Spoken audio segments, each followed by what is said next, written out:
ушундай.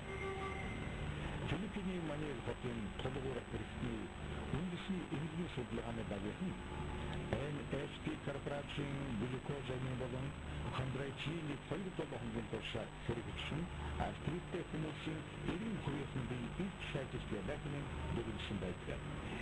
Энэ судалгаануудаар NSP корпорацийн глюкозын үеийн нүгэрсийг нөхөн сэргээдэг нөхөн бүрэн батлжин хэмээн Америкийн нэгдсэн улсын эрүүл яамнаас 1995 албансаар тодорхойлсон байдаг. NSP корпорацийн глюкозын хэрэглэн үйлчилдэг. Олон үйлчилгээний бэлтгэн нүгэрсний нөхөн сэргээдэг процессыг үүсгэдэг.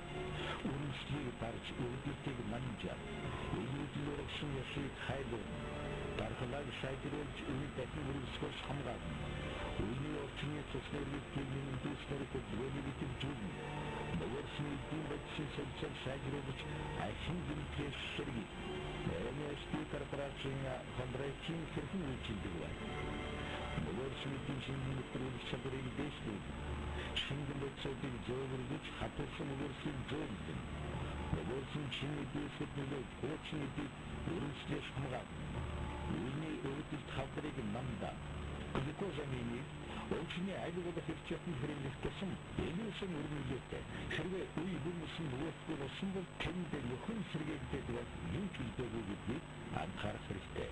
Энэ үеийн хиймдэр нөгөөс орлуулах мэдчилсэн сарын ганц заргад үлддэг. Ийм байдалд хүргэхгүй төлөө та дээр өгсөн өгөгчний шинж тэмдгүүд илэрмэгч хандрайтын глюкозамины тусламжтайгаар газар хуулалгүй эртхэн арга хэмжээ авч сэргийлвэл тэр дорн артритийг дарж болно. 1989 онд Вашингтон хотод